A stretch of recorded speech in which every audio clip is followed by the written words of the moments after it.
séance de TD, exercice on va dire du premier niveau. On va commencer par l'exercice numéro 17, où il est question de déterminer la nature de la série de termes général un va être égal à 1 sur n plus 1 à la puissance 1 tiers, moins n à la puissance 1 tiers. Alors avant toute chose, à titre d'indication, quand on commence un exercice comme ça, je ne vais pas vous surprendre, mais la coutume c'est de bien lire l'énoncé. Et l'énoncé ne vous demande que la nature de la série de termes général un. On vous demande juste la nature, c'est-à-dire à savoir si cette série est une série convergente ou est une série divergente. La somme ne nous intéresse pas ici, et d'ailleurs elle est probablement hors de portée. Donc l'idée, malgré la présence du terme télescopique, c'est de surtout pas se lancer dans le calcul de la suite des sommes partielles, mais plutôt regarder si on est dans le cadre du cours, c'est-à-dire est-ce qu'on a affaire à une série de termes général positifs d'une part, et si le terme général est positif, eh bien est-ce qu'on peut appliquer les critères usuels sur les séries à terme positif? Et je vous rappelle que ces critères ne vont porter que sur le terme général. Donc, le fait que la suite un est positive est assez évident, puisque la fonction qui a x associe x à la puissance 1 tiers, elle est croissante, même strictement croissante sur R+. Donc on peut déjà dire que pour tout n appartenant à n étoiles, le terme n plus 1 à la puissance 1 tiers, il est évidemment supérieur ou égal à 1 sur n à la puissance 1 tiers, ce qui permet de dire directement que un est positive, et donc que la série de termes général un est une série à terme positif. Moi, le premier critère que je vais regarder, c'est le critère d'équivalence. C'est souvent le plus simple à pratiquer et à utiliser. Cette expression, c'est le produit de ces deux termes-là, dont lui est simplissime, on ne peut pas le simplifier du point de vue des équivalents. Donc je vais regarder si je peux simplifier le terme qui est dans les parenthèses du point de vue des équivalents, puisque le cas échéant, on pourra les multiplier. Donc on va essayer de voir ce qu'on peut faire avec ce terme-là. On regarde ce qu'on manipule. On a ici une somme dans la puissance. On sait que dans ces conditions-là, c'est comme avec la fonction logarithme, il convient de factoriser le terme dominant ici dans la somme. Le terme dominant étant égal à n et les puissances étant des fonctions multiplicatives, en factorisant ce terme dominant, on va récupérer cette expression-là. On va factoriser le n à la puissance 1 tiers. Ça, c'était évidemment prévisible. Et là, on va tout de suite reconnaître un équivalent usuel de notre cours. Alors, normal, on est en train de chercher un équivalent du terme général. On se met en situation d'utiliser des équivalents. Là, on a 1 plus un terme qui tend vers 0 moins 1. Ça doit nous faire penser à l'équivalent fondamental. 1 plus u à la puissance alpha moins 1 est équivalent, lorsque u tend vers 0 bien sûr, à alpha u. Donc on va utiliser cet équivalent en prenant u va être égal à 1 sur n et en vérifiant bien que ce terme-là tend bien vers 0 lorsque n tend vers l'infini, ce qui est bel et bien le cas. Donc on récupère que le terme qui est ici va être équivalent à 1 tiers de 1 sur n. Donc finalement la différence n plus 1 à la puissance 1 tiers moins n à la puissance 1 tiers est donc équivalent lorsque n tend vers l'infini à 1 tiers de n à la puissance 1 tiers multiplié par 1 sur n. Donc ça va donc être équivalent à 1 tiers de 1 sur n à la puissance 2 tiers. Si on revient maintenant au terme général de un, on va récupérer que un va donc être équivalent à 1 tiers de n à la puissance 2 tiers multiplié par 1 sur n à la puissance 1. Donc on va récupérer 1 sur n à la puissance 1 plus 2 tiers, 5 tiers. On peut donc bien appliquer le critère d'équivalence, puisqu'on maîtrise parfaitement la nature de la série de termes général 1 tiers de 1 sur n à la puissance 5 tiers, puisque je vous rappelle que la série de termes général 1 sur n à la puissance 5 tiers est convergente. C'est une série de Riemann avec un exposant 5 tiers qui est strictement plus grand que 1. On en déduit donc que la série de termes général 1 tiers de 1 sur n à la puissance 5 tiers est également convergente. Ça, c'est simplement par application des opérations sur les séries convergentes. Et donc, au final, en appliquant le critère d'équivalence des séries à terme positif, comme le terme général est positif et qu'il est équivalent à une série convergente, on obtient donc que la série de terme général un est convergente. On a donc bien établi la nature de la série, et c'était simplement ce qu'on nous demandait, puisqu'on ne demandait pas d'autres renseignements concernant la série de termes général un. l'exercice numéro 20 propose idem la nature de la série de termes général un est égal à x à la puissance 1 sur n moins 1. Donc là, la première idée, c'est évidemment d'appliquer un espèce de critère d'équivalence pour déterminer le signe de un et pour déterminer sa nature.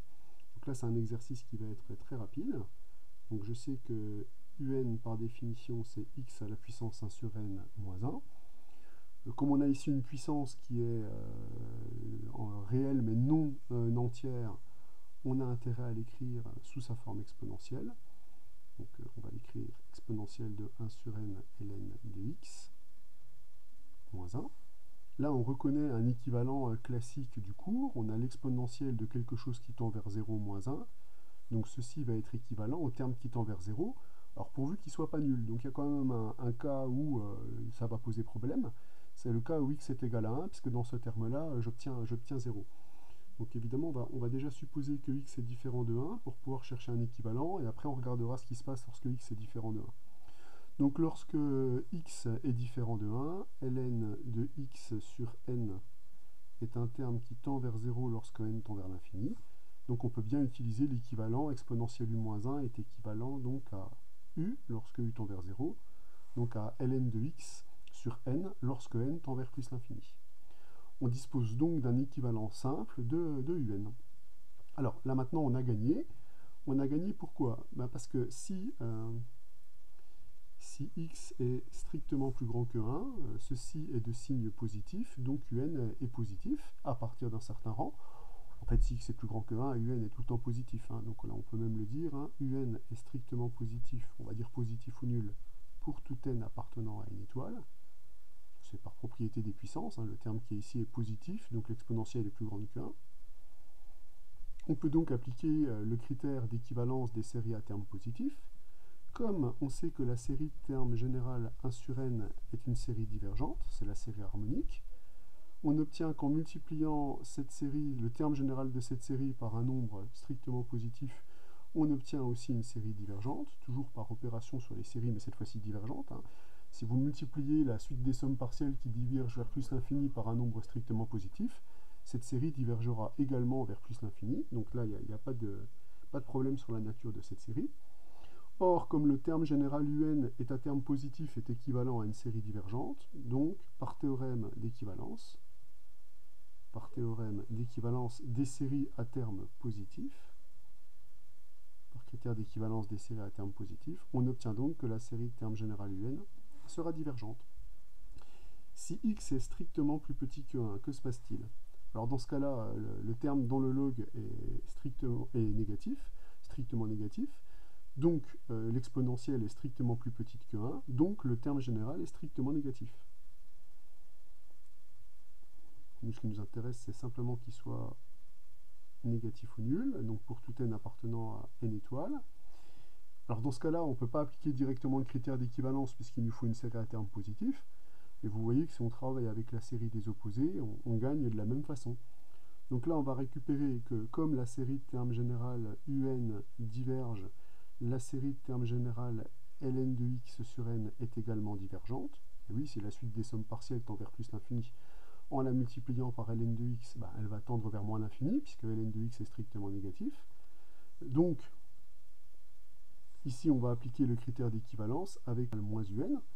Donc ici, la série de termes général, l'opposé de ce terme-là diverge. Donc la série de termes général moins un diverge par critère d'équivalence. Donc la série de termes général un diverge, puisque si cette série à terme positif diverge, la suite de ces sommes partielles tend vers plus l'infini. Donc l'opposé va tendre vers moins l'infini, donc on aura bien une série divergente. Il ne nous reste plus qu'à voir ce qui se passe dans le cas où x est égal à 1. Mais dans le cas où x est égal à 1, le terme général est constant égal à 0. Si le terme général est constant égal à 0, la série elle est convergente. Donc on obtient finalement que la série de termes général un, elle converge si et seulement si x est égal à 1. Et dans ce cas-là, comme le terme général est nul, eh bien on peut même dire que la somme de la série sera égale à 0. Voilà pour cet exercice qui est encore une fois une application du critère d'équivalence. Encore un exercice concret où il est question d'avoir un nombre A strictement positif et on nous demande la nature de la série de termes général, dans un premier temps n à la puissance a 1 moins cosinus n, et dans un second temps n à la puissance 1 sur n carré moins 1. Alors on peut faire la même analyse pour les deux cas, hein. Il s'agit de termes généraux donnés concrètement. Si ce sont des suites de signes constants, dans ce cas-là, on va pouvoir appliquer les critères sur les séries à termes positifs, quitte à travailler avec la série de termes général moins un, dans le cas où l'un des deux serait à terme négatif. Maintenant, on commence à... Ce qui est important, c'est le fait que ce soit de signes constants. On sait aussi que lorsqu'on a un équivalent, on sait que la suite qu'on manipule aura le signe à partir d'un certain rang de la suite qui lui est équivalente.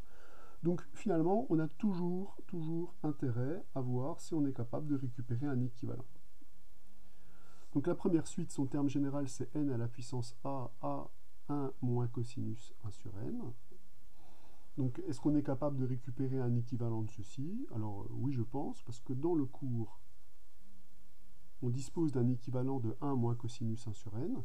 On sait que ceci est équivalent à 1 sur 2n carré, et on peut bien appliquer l'équivalent du cours, puisque le terme 1 sur n est bien un terme qui tend vers 0 lorsque n tend vers l'infini, donc c'est parfaitement possible d'appliquer un équivalent du cours. Comme les équivalents, on peut les multiplier, on peut donc récupérer un équivalent de un. Un va être équivalent à n à la puissance a multiplié par 1 sur 2n carré. On voit qu'on va pouvoir probablement faire référence à une série de Riemann, donc je vais immédiatement mettre les puissances au dénominateur.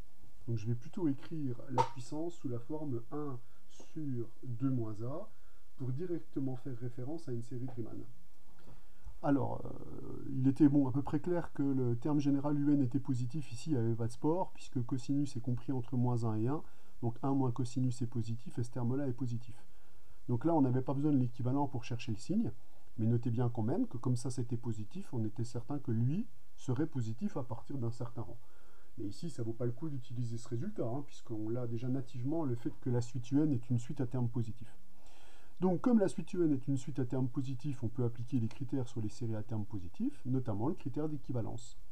C'est-à-dire que la nature de la série de termes général un, c'est la nature de la série qui a ce terme général. Or, la série qui est ce terme général, elle est identique à la nature de la série de termes général n à la puissance 2 moins a. Puisque la multiplication du terme général par 1,5, multiplication par 1,5 de la suite des sommes partielles, donc ce facteur 1,5 ne va pas changer la convergence. Donc la nature de la série de termes général un, c'est la nature de cette série-là.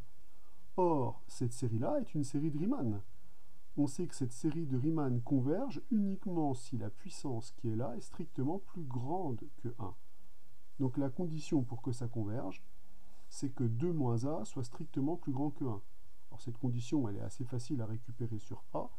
On va passer a dans le membre de droite et les autres dans le membre de gauche. On récupère donc que la condition, c'est que a soit strictement plus petit que 1. Comme a est strictement positif à la base, on peut donc en déduire que la série de termes général à n converge si et seulement si cette série converge, et cette série converge si et seulement si a est strictement plus grand que 0 et strictement plus petit que 1. Le strictement plus grand que 0, ça c'est la condition de l'énoncé, et strictement plus petit que 1, ça c'est la condition qui est apportée par ma série de Riemann. On obtient donc directement notre résultat. Alors passons à la question numéro 2, qui est une question du même acabit, puisqu'on voit tout de suite que la puissance ici qui dépend de n et qui n'est pas un nombre entier va nous inviter à écrire notre terme général sous forme exponentielle. On écrit tout de suite sous forme exponentielle, c'est une obligation catégorique. Hop. On voit également tout de suite qu'il va falloir étudier le signe de un pour pouvoir avancer dans notre recherche. Le signe de un, ici, comme le terme qui est dans le terme général est positif ou nul, puisque n est supérieur ou égal à 1 par définition de la suite un, on obtient que l'exponentielle de ce terme-là est donc clairement supérieur ou égal à 1, et donc que la suite un est un terme positif. On est donc dans le giron des séries à terme positif, donc la première idée sera probablement de chercher un équivalent de un. Pour chercher un équivalent de un, on doit regarder comment se comporte le terme dans l'exponentielle. Donc asymptotiquement, comment se comporte ln de n sur n au carré. ln de n sur n au carré, ben, c'est une forme indéterminée, puisque le numérateur et le dénominateur tendent tous les deux vers plus l'infini. Seulement, on sait bien que par croissance comparée, ln de n est négligeable devant n carré, donc ce terme-là tend vers 0. Donc là, c'est un argument de croissance comparée, ln de n est négligeable devant n carré. On indique bien évidemment que c'est une croissance comparée, puisque la forme étant indéterminée, il faut absolument justifier cette limite. Comme ce terme tend vers 0, on est en mesure d'utiliser l'équivalent du cours, exponentielle u-1 étant équivalent à u, eh bien la suite un va être équivalente à ln de n sur n au carré. Alors, on fait un petit bilan. Comme un est une série à terme général positif et un est équivalent à ln de n sur n carré, que nous donne le théorème d'équivalence? Le théorème d'équivalence sur les séries à terme positif nous permet de dire que la série de termes général un et la série de termes général ln de n sur n carré sont de même nature. C'est-à-dire soit elles sont toutes les deux convergentes, soit elles sont toutes les deux divergentes. Donc c'est un théorème qui est très intéressant, hein, c'est l'esprit de ce théorème, c'est qu'il nous ramène à un terme général plus simple que le terme général originel. Donc le théorème d'équivalence a livré son verdict, l'exercice est maintenant requalifié en déterminer la nature de cette série. Alors on se dit, bah, c'est pas tout à fait une série de Riemann, enfin quand je dis pas tout à fait, c'est même pas du tout une série de Riemann, à cause du numérateur qui dépend de n. Mais notre argument de croissance comparée, ici, on va l'utiliser en disant ben, on peut quand même faire une comparaison à une série de Riemann, avec un exposant qui est un tout petit peu plus faible. Effectivement, ici, si je multiplie le résultat par n à la puissance 3,5, c'est-à-dire je prends un exposant qui est strictement compris entre 1 et 2, on va récupérer que 3,5 de ln de n, ça va être égal à ln de n sur n à la puissance 1,5, c'est-à-dire sur racine de n. Le même argument de croissance comparée qu'on a écrit ici nous dit que ln de n étant négligeable devant racine de n, ce terme-là tend vers 0 lorsque n tend vers l'infini. Donc on vient de démontrer qu'en multipliant ce terme général par n à la puissance 3,5, on obtient quelque chose qui tend vers 0. On peut appliquer ce qu'on a appelé le critère du n alpha. Donc grâce au critère du n alpha, bon, qui n'est ni plus ni moins qu'une comparaison à une série de Riemann, hein, grâce au critère du n alpha, comme ici on a bien un terme alpha qui est strictement plus grand que 1, on obtient que la série de termes général ln de n sur n au carré est une série qui est convergente. Moralité, comme cette série est convergente et que la série de un et la série de ln de n sur n carré sont de même nature, donc on peut bien en déduire que la série de termes général un est une série convergente. Alors, on aurait pu reconnaître, mais c'est complètement illégal puisque ça ne fait pas partie du coup, une série de Bertrand avec alpha est égal à 2 et bêta est égal à moins 1. On sait que quand alpha est strictement plus grand que 1, la série de Bertrand sera clairement convergente. Et d'ailleurs, vous avez immédiatement reconnu la définition, hein, la démonstration, pardon. On avait utilisé des croissances comparées pour le démontrer, assez simplement en faisant une comparaison à une série de Riemann qui était convergente. Voilà pour cet exercice numéro 27. Donc que du cours, que de l'application du cours.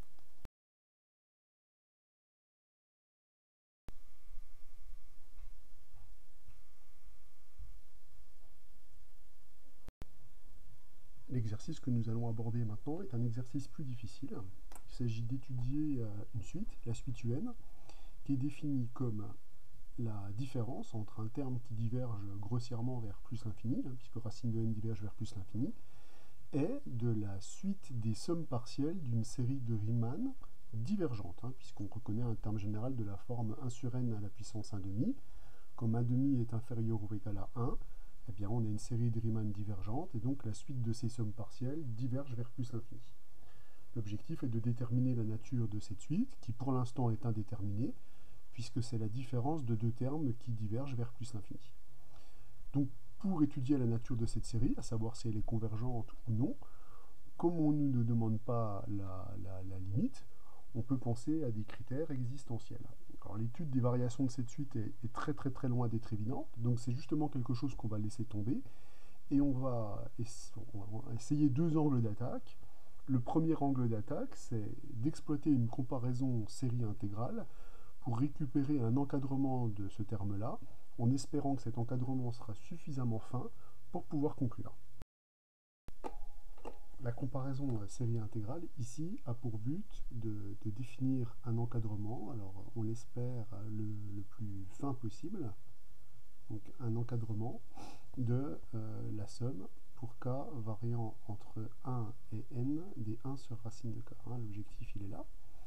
Et pour ça, bien, on va considérer la fonction f qui à t associe 1 sur racine de t, qui est une fonction qui est clairement continue sur l'intervalle ouvert 0 plus l'infini, sur r plus étoile, et qui est notoirement décroissante sur cet intervalle. C'est une fonction puissance avec une puissance négative, donc elle décroît sur r plus étoile. Donc on va voir comment on peut mener, à partir de cette fonction, une comparaison somme intégrale. Alors déjà, on va faire un dessin. Ce dessin, il est essentiel pour moi à la compréhension du phénomène. Donc on va se donner une fonction décroissante, et on va justement réfléchir à comment récupérer un encadrement de 1 sur racine de k suffisamment fin pour avoir un encadrement de cette somme, un encadrement concret, c'est-à-dire sans le symbole sigma. Bon, alors déjà, on va visualiser où on va pouvoir lire 1 sur racine de k. Donc si on utilise le graphe de la fonction qui à x associe 1 sur racine de x, 1 sur racine de k se lit sur l'image de k. Donc 1 sur racine de k va se lire ici. Donc ici j'ai un terme qui mesure 1 sur racine de k. Pour avoir une aire d'un objet simple qui mesure 1 sur racine de k, on va donc se déplacer par exemple ici à gauche à k-1. Comme ce côté mesure 1 et ce côté mesure 1 sur racine de k, la partie que je suis en train d'achurer ici a une aire qui mesure exactement 1 sur racine de k. Donc là, j'obtiens exactement un objet qui a une aire de 1 sur racine de k. On s'aperçoit que comme la fonction décroît sur l'intervalle k-1k, elle est plus grande que 1 sur racine de k. Moralité, en intégrant la fonction 1 sur racine de t entre k-1 et k, on va récupérer une intégrale plus grande que celle de la fonction constante égale à 1 sur racine de k. Donc ce terme-là va être majoré par l'intégrale entre k-1 et k de dt sur racine de t. Cette intégrale, si je la repère quelque part par une couleur, c'est l'intégrale qui se trouve ici. Donc c'est l'intégrale de cette fonction sur l'intervalle considéré. Donc c'est l'aire qu'on voit apparaître là. Elle est bien plus grande que le côté considéré. Alors, cette relation-là est valable dès lors que cette fonction-là est continue et décroissante sur les intervalles de la forme kk-1. Donc il faut que k-1 soit supérieur ou égal. Donc il faut que k soit supérieur ou égal à d. On va faire le même genre de dessin, mais cette fois-ci en partant non plus à gauche mais à droite. Donc on va se décaler de 1 vers la droite pour arriver à k+1. On récupère une nouvelle fois ici l'aire de ce rectangle qui mesure 1 sur k. Mais cette fois-ci, cette R va être supérieure ou égale à l'aire qu'on va récupérer en dessous ici, c'est-à-dire l'aire de la partie qui est là, qui est l'intégrale de la fonction f, qui est prise cette fois-ci entre k et k+1.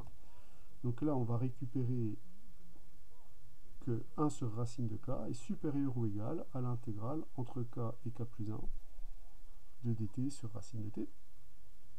Et ça, c'est valable dès lors que les intervalles kk+1 qu'on considère ici sont contenus sur un domaine où la fonction est continue et strictement décroissante. Cette fois-ci, ce sera valable pour k supérieur ou égal à 1. Donc là, l'aire en vert correspond à cette intégrale-là.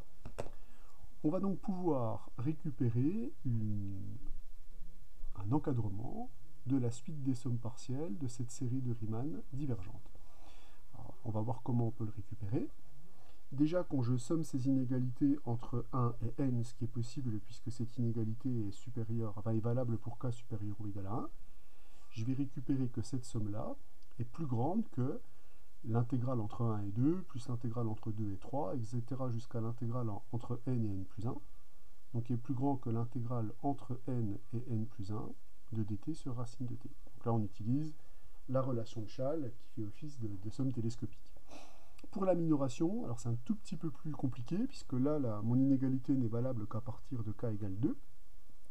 Donc si j'additionne ces inégalités-là en faisant varier k entre 2 et n, je vais récupérer que la somme pour k variant de 2 à n est supérieur ou égal, inférieur ou égal à la somme des intégrales associées.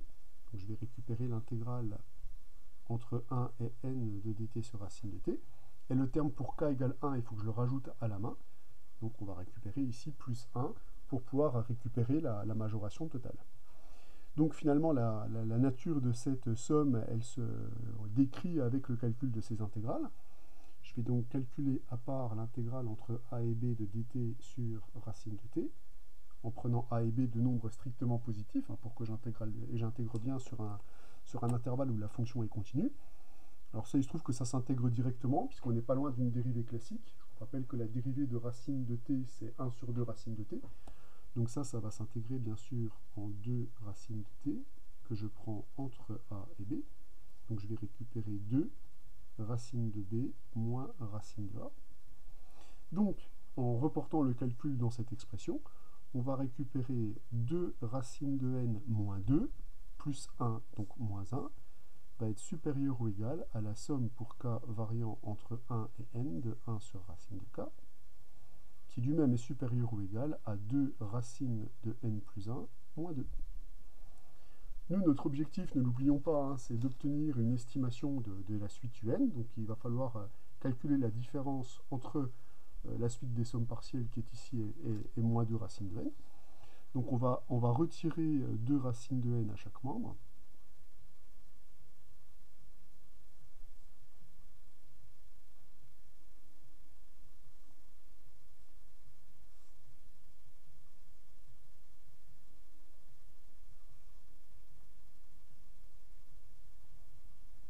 Donc pour l'instant, voilà ce qu'on obtient.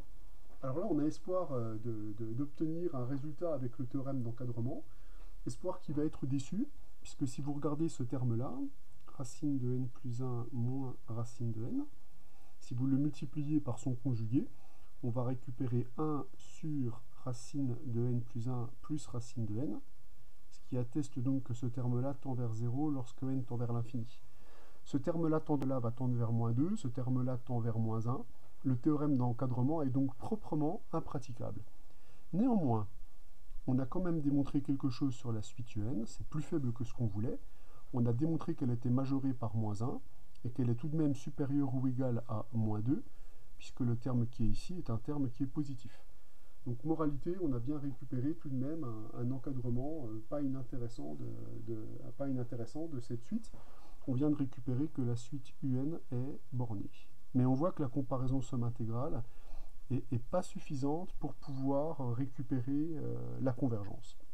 Donc c'est une déception, même si ça nous apporte quelque chose, même si ça vaut quelque chose, ce qu'on a fait, c'est quand même une déception parce qu'on n'a pas réussi à récupérer la nature de la suite. Alors revenons à la première question sur laquelle on a subi un échec, c'est d'utiliser le lien de suite serrée. Effectivement, on a vu que le terme général de un est défini à l'aide d'une somme, et que pour se débarrasser d'une somme, comme pour se débarrasser d'une intégrale où les bornes varient, l'idée c'est de dériver. Donc on voit tout de suite que le théorème faisant le lien entre une suite et une série est très intéressant, puisqu'il nous permet d'étudier une suite à travers une série dont le terme général est télescopique. Or, ce terme télescopique-là, quand on le calcule dans le cadre particulier d'une suite définie à l'aide d'une somme, il devrait faire disparaître la somme. Donc là, ça paraît très très intéressant de faire le lien entre l'étude de la suite un et l'étude de la série télescopique associée.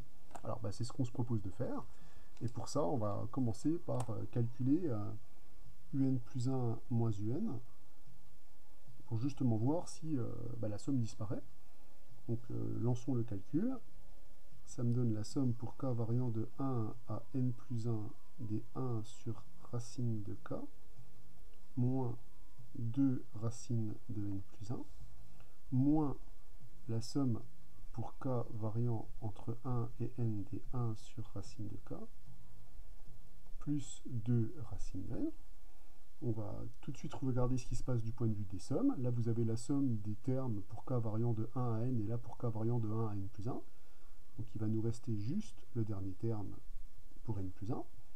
Donc moins 2 racines de n plus 1 plus 2 racines de n. Donc on a bien fait disparaître la somme. Moralité, établir la nature de la série qui a ce terme général, c'est établir la nature de la suite UN, puisque la série et la suite auront strictement la même nature. Donc, on va s'interroger sur la nature de la série qui a ce terme général-là. Et pour ça, on va rechercher un équivalent. Alors cet équivalent va nous permettre de faire coup double. D'une part, il va nous permettre de déterminer le signe de ce terme-là à partir d'un certain rang, et de voir si on peut appliquer les critères sur les séries à terme positif. Donc pour ça, on va développer ce terme-là selon la puissance, des puissances de l'ordre de n plus 1. Donc lui, il est déjà complètement simplifié, donc je ne peux pas en faire grand-chose de plus. Donc c'est ce terme-là que je vais chercher à modifier. Pour ça, je vais mettre en facteur 2 racines de n plus 1 dans l'expression. Donc ça va être facteur de 1 moins racine de n sur n plus 1. Alors le choix que j'ai fait, il peut être critiqué dans le sens où, en général, quand on a une fraction, on préfère avoir la somme au numérateur plutôt qu'au dénominateur. Donc ici, pourquoi j'ai fait ce choix-là? Puisque là, dans les termes sous la racine, j'ai n plus 1 deux fois, et ici, j'ai racine de n. Donc j'ai préféré transformer ce terme-là pour éviter d'en avoir à en transformer deux. Donc pour ça, je vais utiliser mon astuce classique, qui est d'ajouter 1 et de retrancher 1, pour avoir une expression qui s'exprime justement à l'aide de racine de n plus 1. Donc je fais ma petite transformation.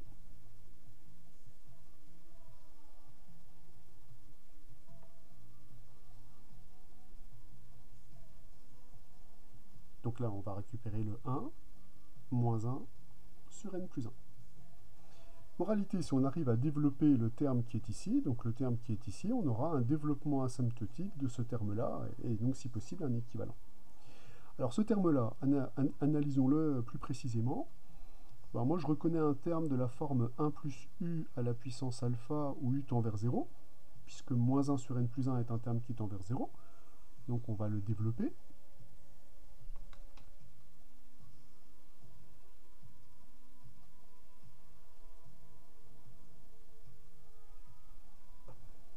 On a un développement au voisinage de 0. Et je vais appliquer ce développement-là en remplaçant u par moins 1 sur n plus 1, qui est bien un terme qui tend vers 0 lorsque n tend vers plus l'infini. Et je vais le faire pour alpha va être égal à 1 demi. Donc on va composer ce développement limité avec ce terme-là. Et on va donc récupérer que donc racine de 1 moins 1 sur n plus 1, le terme que je cherche à développer, est donc égal à 1. Alpha est égal à 1 demi multiplié par moins 1 sur n plus 1, donc moins 1 sur 2 fois n plus 1, plus alpha fois alpha moins 1 sur 2, ça va me faire 1 demi fois moins 1 demi sur 2, donc ça va me faire moins 1 huitième, sur le terme au carré, donc le carré détruisant le signe, on récupère donc moins 1 sur 8, j'avais mis un plus un peu 8, moins 1 sur 8, n plus 1 au carré, plus un terme négligeable devant n plus 1 au carré. Alors si on reporte dans le développement qui est ici, on va voir qu'on va supprimer pas mal de termes de ce développement. Donc on va récupérer 1 sur racine de n plus 1, moins 2 racine de n plus 1, facteur de 1 moins le développement qui est ici. Donc les 1 vont s'éliminer. On va donc récupérer l'opposé du terme qui est là. Donc 1 sur 2n plus 1, plus cette fois-ci 1 sur 8 fois n plus 1 au carré, plus un terme négligeable devant 1 sur n plus 1 au carré. On simplifie l'expression obtenue. Donc ici, quand on multiplie ces deux termes, on récupère l'opposé du terme qui est ici, donc une simplification. Il va juste nous rester donc du moins 1 sur 4 facteur de n plus 1 au carré multiplié par racine de n plus 1. Donc ici, la puissance, ça va être une puissance 3 demi, plus un terme négligeable devant 1 sur n plus 1 à la puissance 3 demi. Terme qui va être équivalent à moins 1 sur 4 fois n plus 1 à la puissance 3 demi. Donc voilà la terminaison de ce calcul. L'objectif était de récupérer un équivalent de ce terme pour, d'une part, déterminer son signe à partir d'un certain rang, d'autre part, déterminer la nature de la série, sous réserve que le signe soit constant. Eh bien, nos espérances sont portées de succès. Regardez, si on multiplie par moins 1, on récupère un équivalent de ce terme qui est positif. Donc cette suite-là est négative à partir d'un certain rang, donc la suite des opposés est positive à partir d'un certain rang. On va donc pouvoir appliquer le critère d'équivalence à la série qui a ce terme général, puisque son terme est bien positif à partir d'un certain rang. Si je veux aller un petit peu plus loin dans l'équivalent pour me ramener à une belle série de Riemann, on peut dire que n plus 1 étant équivalent à n plus 1 à la puissance 3,5 sera équivalent à n à la puissance 3,5, puisqu'on peut prendre la puissance d'un équivalent dès lors que la puissance ne dépend pas de n. C'est leur continuité en fait qu'on utilise. Donc si on analyse d'un petit peu plus près cette relation-là, je donne les hypothèses oralement, ce terme-là est positif à partir d'un certain rang, donc on peut appliquer le critère d'équivalence. Ce critère d'équivalence assure que la série qui a ce terme général a la même nature que la série qui est là. Or, on sait que la série de terme général 1 sur n à la puissance 3,5 est une série de Riemann convergente, puisque 3,5 est strictement plus grand que 1. En multipliant le terme général par un quart, on ne change pas la nature de la série. Donc cette série, elle sera également convergente pour les mêmes raisons. Donc, par critère d'équivalence des séries à terme positif, la série de terme général moins un plus 1 moins un sera également convergente. En multipliant le terme général par moins 1, on ne change pas la nature de la série. On récupère donc que la nature de la série de terme général un plus 1 moins un est également convergente. Moralité, avec le lien suite-série, si la série télescopique est convergente, la suite sera également convergente. Donc, on récupère au final que la suite un, elle est bien convergente. Alors, malheureusement, vers une limite qui est simplement un nombre réel. On ne connaît rien de cette limite. Le critère théorème lien suite-série est lui aussi un critère existentiel. On avait prédit en lisant l'énoncé que la deuxième partie de la question serait plus simple, puisque ayant un développement asymptotique de un à la précision d'un terme qui tend vers 0, récupérer la nature de la suite un sera probablement un jeu d'enfant, puisque c'est d'une part une suite à terme positif, et d'autre part, on aura probablement à l'aide de la première question un équivalent du terme le plus dangereux, qui est la suite des sommes partielles de cette série de Riemann convergente. On n'a plus qu'à mettre tout ça en musique. Effectivement, si vous analysez la première question vous dit que la somme pour k variant entre 1 et n de 1 sur racine de k, cette somme-là, si je lui retire 2 racines de n, on obtient donc une suite qui converge vers L. Donc une suite qui converge vers L, on peut très bien l'écrire, une suite qui est égale à L, plus une suite qui converge vers 0. Par conséquent, la somme pour k variant entre 1 et n des 1 sur racine de k va donc être égale à 2 racines de L, plus un terme négligeable devant 1, donc une suite qui tend vers 0. Or, ce terme-là étant une suite convergente vers L, cette suite que je récupère là, elle est bien négligeable devant racine de n. Ça va me permettre d'obtenir justement un équivalent de la suite des sommes partielles de notre série de Riemann divergente. On est donc équivalent à 2 racines de n. Donc on voit bien a posteriori que, à nouveau, que c'est une série de Riemann divergente, puisque la suite de ces sommes partielles diverge vers plus l'infini. Mais cet équivalent-là permet de récupérer par produit d'équivalent un équivalent du terme général de Vn. En multipliant les deux termes généraux, on va récupérer 2 racines de n sur n à la puissance alpha, puis en simplifiant les puissances, on va récupérer un équivalent à 2 racines de n alpha moins 1,5. Or, comme les séries sont à terme positif, pour Vn on avait clairement une série à terme positif, on peut donc appliquer le critère d'équivalence. Le critère d'équivalence atteste que la série de termes général Vn converge si et seulement si la série de termes général 2 sur n à la puissance alpha moins 1,5 converge. Or, cette série-là converge si et seulement si la série de Riemann 1 sur n à la puissance alpha moins 1,5 converge, puisque la multiplication de la suite des sommes partielles par 2 ne va pas changer la nature de sa convergence, ça changera sa limite, mais pas sa nature. Moralité, on est ramené à des séries de Riemann. Or, on sait exactement à quelles conditions nécessaires et suffisantes une série, Et il suffit que l'exposant de n ici au dénominateur soit strictement plus grand que 1. Je vous rappelle que ce terme ne dépend pas de n. On récupère donc la fameuse condition nécessaire et suffisante cherchée. Notre série sera donc convergente si et seulement si alpha est strictement plus grand que 3,5. Voilà la condition nécessaire et suffisante pour que la série terme général Vn converge.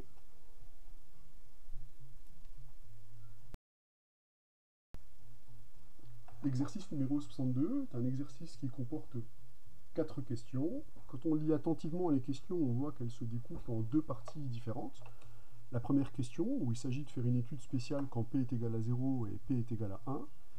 Puis on peut regrouper les questions 2, 3, 4 en remarquant qu'il s'agit dans ce cas-là de déterminer la nature de cette série lorsque p est supérieur ou égal à 2. Non seulement sa nature, mais aussi récupérer la somme de cette série. Ce qui veut donc dire qu'on va mettre l'accent sur l'analyse de la suite des sommes partielles, puisque là il s'agit de faire 2 choses, nature et somme. Donc il faut bien analyser les questions dans leur ensemble et bien analyser quelle va être la stratégie qui va être employée par l'exercice. Ici c'est clairement une stratégie sur l'étude des sommes partielles. Alors néanmoins on va commencer par la première question où il s'agit de déterminer la nature de la série dans 2 cas particuliers. Le premier cas c'est lorsque p est égal à 0 et le deuxième cas c'est lorsque p est égal à 1. Alors qu'est-ce qu'on peut dire dans ce cas-là? La première chose pour se faire une idée, déjà, c'est de calculer le terme général lorsque p est égal à 0. Alors pour ça, on va calculer le terme qui est au dénominateur, qui vaut n parmi n. On sait que n parmi n est égal à 1 pour tout entier naturel. Donc un est l'inverse de ce terme-là, donc vaut 1. Et on a bien cette relation-là pour tout n appartenant à n. Moralité, la nature de la série, elle est très facile à déterminer. Son terme général est constant égal à 1, donc son terme général ne tend pas vers 0. Or, cette condition est nécessaire pour que la série converge. Donc on peut dire que la série de terme général un diverge, et on peut dire qu'elle diverge même grossièrement, puisque son terme général ne tend pas vers 0. Dans le cas où p est égal à 1, on va utiliser la même stratégie. On va déjà calculer le terme qui est au dénominateur. On obtient n parmi n plus 1. En revenant à la définition des coefficients binomiaux, on obtient que ce terme-là vaut 1 sur n plus 1. Et donc le terme général de la suite un vaut 1 sur n plus 1, toujours pour tout n appartenant à n. On obtient une série qui est clairement divergente, puisque un étant équivalente à 1 sur n, on peut appliquer le critère d'équivalence. En effet, le terme général est positif, l'hypothèse centrale du critère d'équivalence, avec l'équivalent à une série de Riemann divergente. Donc comme un est équivalent au terme général d'une série de Riemann divergente, on peut dire que la série de termes général un diverge par application du critère d'équivalence. Alors vous notez cette fois-ci que la divergence n'est pas grossière, puisque la suite un converge vers 0. On va donc passer maintenant à la série de questions qui propose d'étudier la nature de la série lorsque p est supérieur ou égal à 2.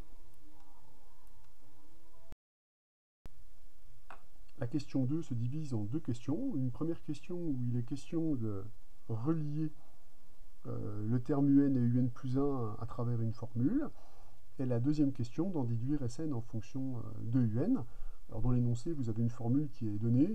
Bon, moi je vais faire abstraction de cette formule et je vous indiquerai la marche à suivre pour pouvoir vivre cette question le mieux possible.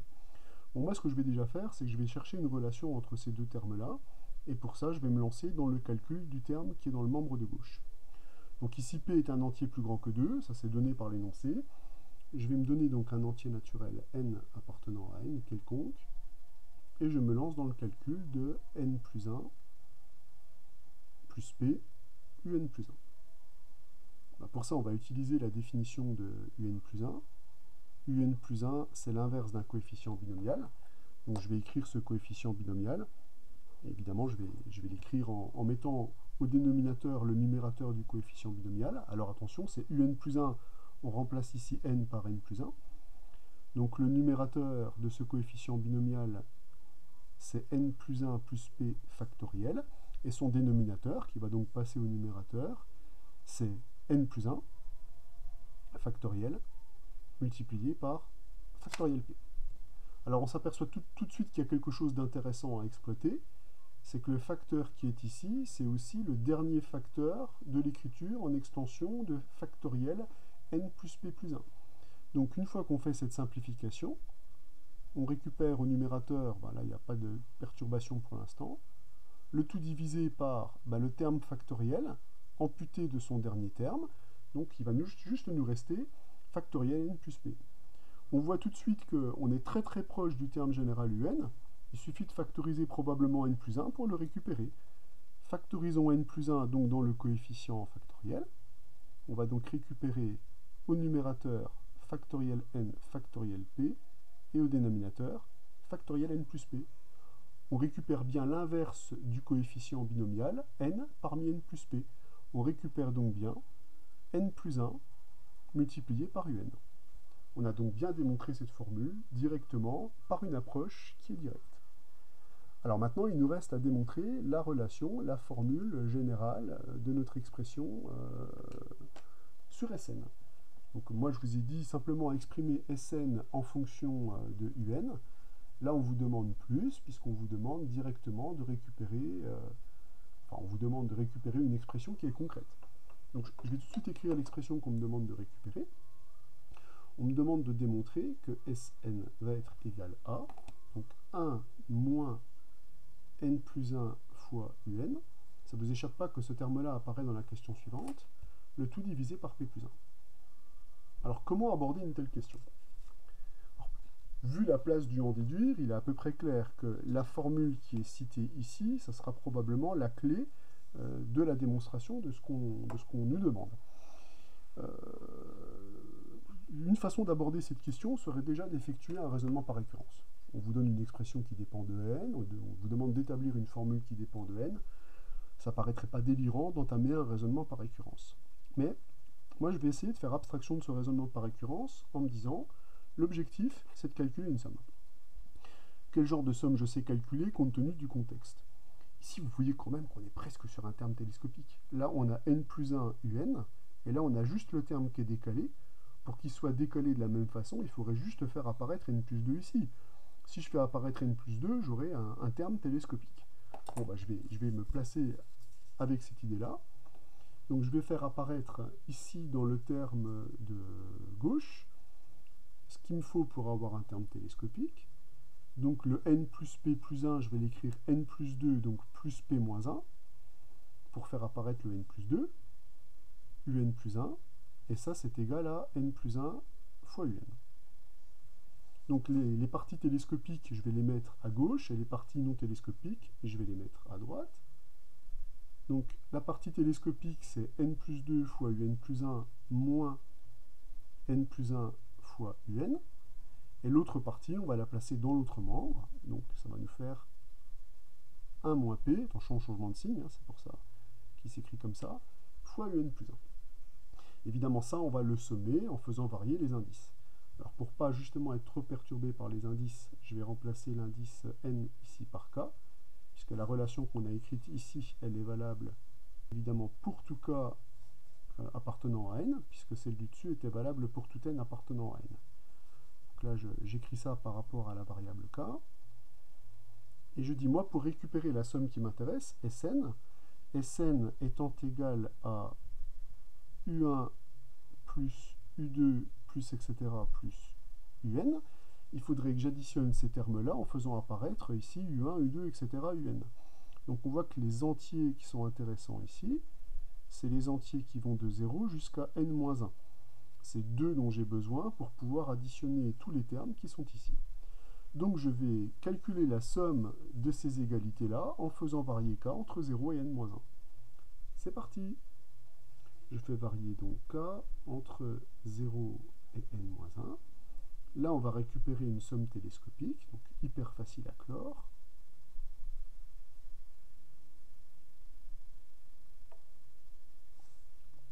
C'est pas k plus 2 ici, c'est k plus 1, attention, j'ai mal écrit. Je vais récupérer donc 1 moins p fois exactement la somme Sn, puisque j'ai justement choisi les indices de manière à récupérer Sn. Là, j'ai ma somme télescopique. Donc le plus grand indice va être associé au plus grand indice ici. Donc on va récupérer n-1 plus 2, donc n plus 1 u n-1 plus 1 un. Tiens.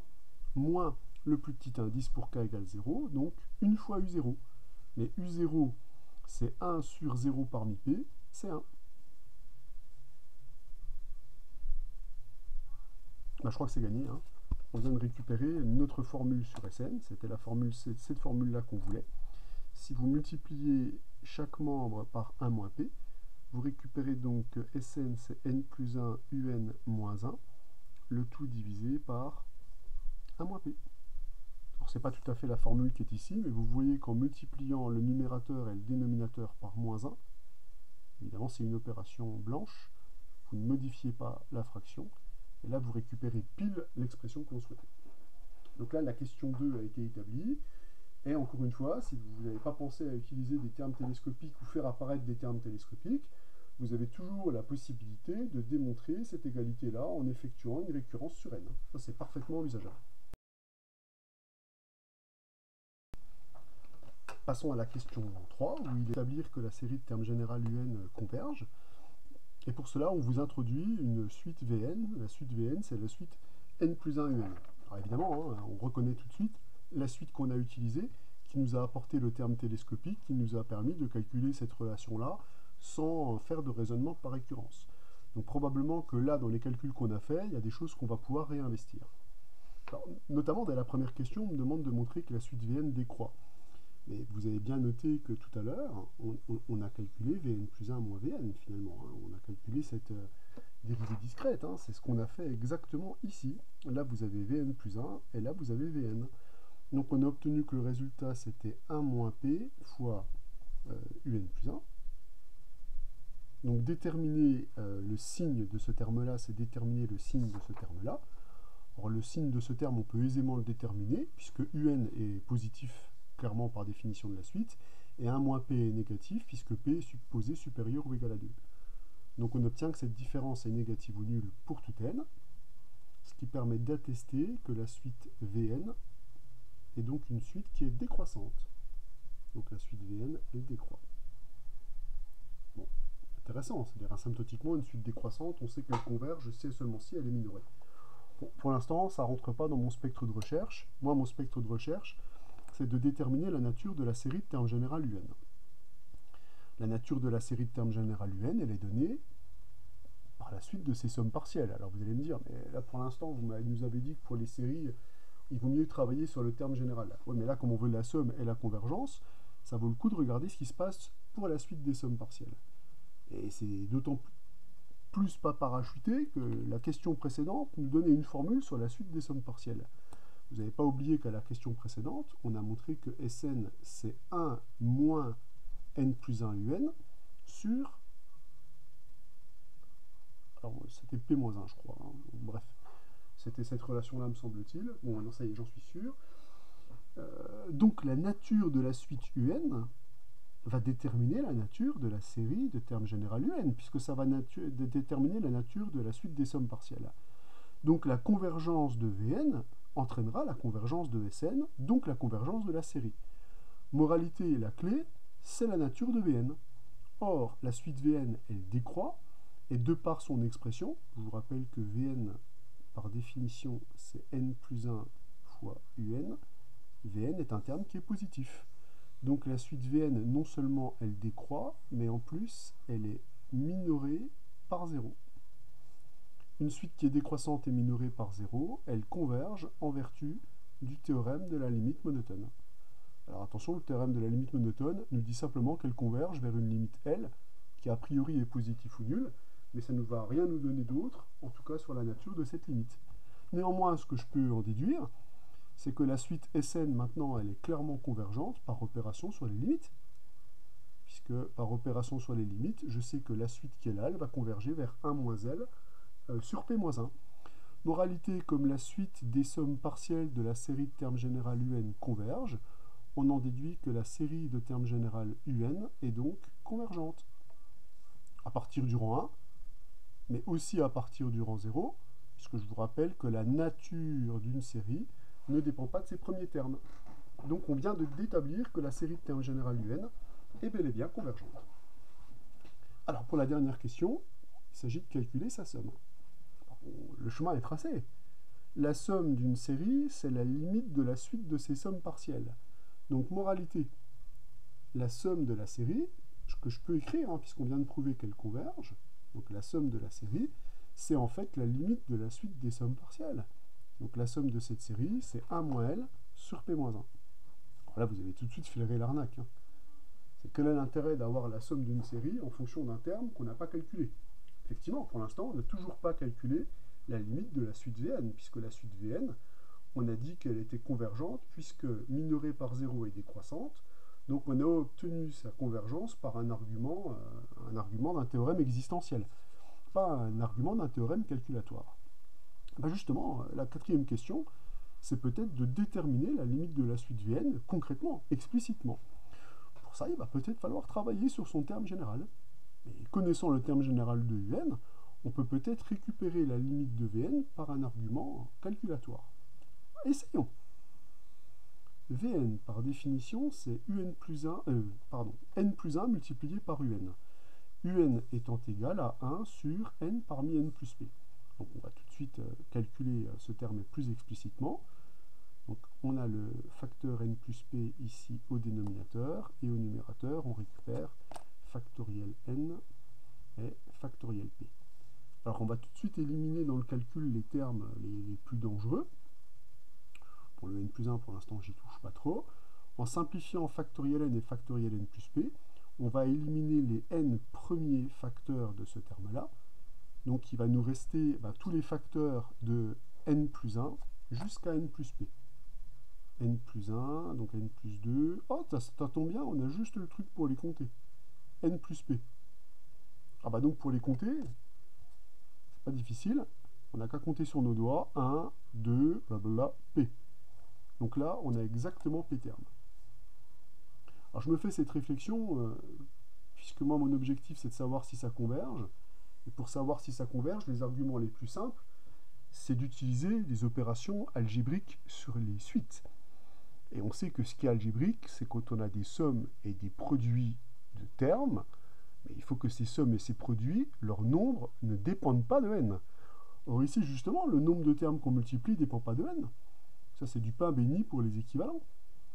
n plus 1 est équivalent à n. Factoriel p, c'est équivalent à factoriel p, ça ne dépend pas de n. Et là, chaque terme est équivalent à n. Je peux bien multiplier les équivalents parce qu'ils sont en nombre fini, indépendant de n. Donc ici, le dénominateur va être équivalent à n à la puissance p. En nettoyant un petit peu cet équivalent, on obtient factoriel p sur n à la puissance p-1. Oh là, on a déterminé un équivalent de Vn. Déterminer sa limite, ça devrait être simple. La limite de Vn, c'est la limite de cette suite puisqu'elles sont équivalentes. Or, comme p dans cette question est plus grand que 2, ceci est plus grand que 1, le dénominateur tend donc vers plus l'infini, la fraction va donc tendre vers l'opération sur les limites, quand n tend bien entendu vers plus l'infini. Mais si la suite Vn tend vers 0, ça veut dire que la limite dont on a montré l'existence tout à l'heure via le théorème de la limite monotone est nulle. On vient donc de calculer la somme pour n variant entre 1 et plus l'infini de un. Cette somme, c'est simplement 1 sur p-1.